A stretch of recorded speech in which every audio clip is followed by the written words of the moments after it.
80% of the people in Palestine who have died are civilians. So if they're going to great care, they're not doing a very good job. I also don't begin from the place of, because Alan always begins from placing Israel in a defensive position and saying, what would you do if these people were firing upon you? The problem with that logic is that begins with Palestinian as opposed to Israeli occupation. If you begin from the place of Israeli occupation and you talk about Palestinian resistance to that, then suddenly the question should be, what would you do if you're Israel and you're an apartheid state and you're an occupying force? That to me is the more fundamental question here. And again, I'm not, and let me hold on, Alan, and hold on, Alan, and hold on, Alan, please. And once again, I'm not defending the killing of innocent children. I'm not defending breaking of ceasefires. I'm not suggesting that Hamas is above critique. I'm not pro-Hamas. I'm anti-occupation, and that's a very different conversation. And that's what the United Nations is attempting to do. Apartheid states, we're engaging in bigotry. Look, I fought against apartheid. I was part of the legal team for Nelson Mandela. I know what apartheid is.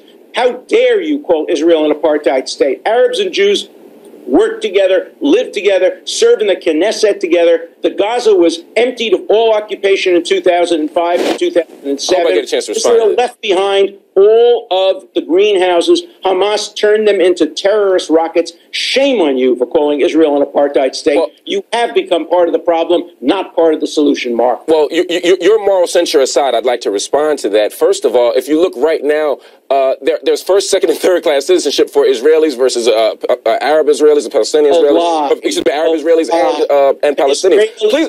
Please, Alan, let Mark respond. I am. I'll just wait for him. Are you done? Thank you, sir. If you're talking about occupation ending in 2005, right now Gaza is still controlled by land, by air, by sea. Israel still has a blockade. Israel still controls the population registry. Israel still controls the electromagnetic sphere. Israel still controls movement. Israel still controls the entering and leaving for Palestinians. It still controls the construction of supplies. It still controls the water, the food that comes in. It still controls the economy.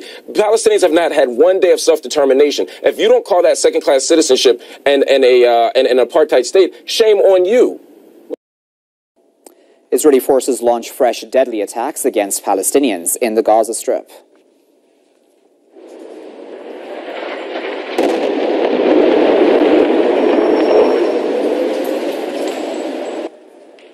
Israel has targeted several areas across the besieged enclave, including the town of Rafah.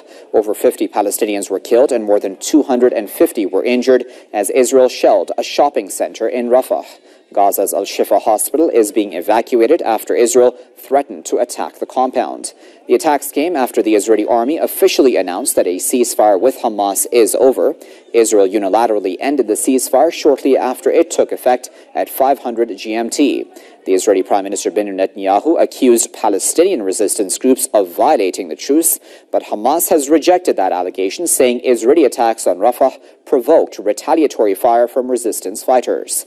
Over 1,500 Palestinians have been killed and thousands more injured in 25 days of Israeli attacks on the Gaza Strip. Well, you talked about Israel being an apartheid state, number one. Number two, Israel... Address those points I made, though. Address those points I made, Alan.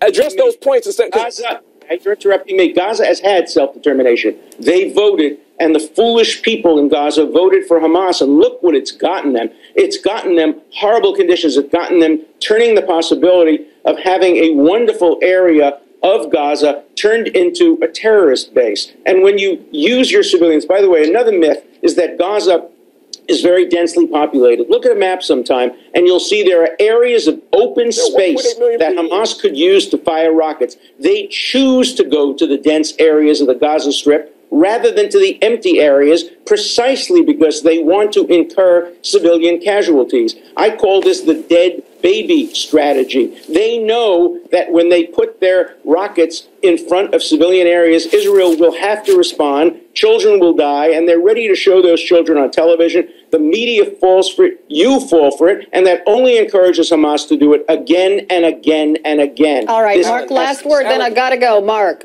I'd be curious to know, although I don't want you to answer it now, Alan, I'd be curious to know if Alan has any critique of Israel.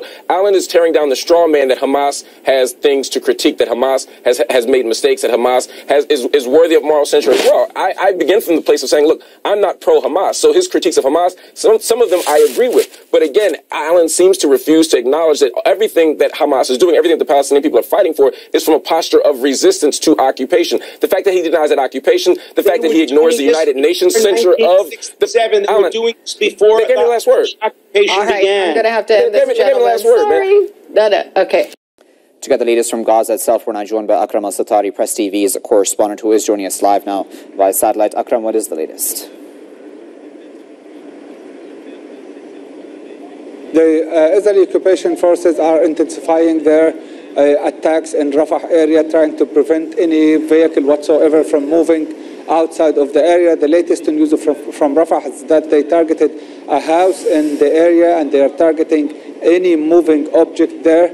The people believe that the Israeli occupation forces are trying now to prevent anyone from leaving the area, and they are hoping they would find the soldier being now moved between Khan Yunis and Rafah area, and that explains the very heavy aerial attacks and also artillery fire into the Rafah area and also into the area between Rafah and Khan Yunis. The house that was targeted is in between Rafah and Khan Yunis, and we are still hearing some unconfirmed news about more targeting that will keep you posted whenever we have the full information about.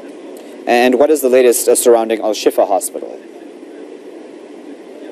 Well, Al-Shifa Hospital received a warning from the Israeli occupation forces. People informed that they received those warnings on their mobiles, and they received also text messages. They rushed out of the hospital, and people are still now evacuating the building. The journalists that were present at that area are withdrawing, are just pulling back to some certain safe distance between the Shifa hospital and them, and we are still waiting for the news about that. The cardiac surgery department that is threatened, and they are waiting now to know what's happening. And if that place was targeted, it will affect the hospital, the Shifa hospital at large. Okay, Akram, thanks very much for that update.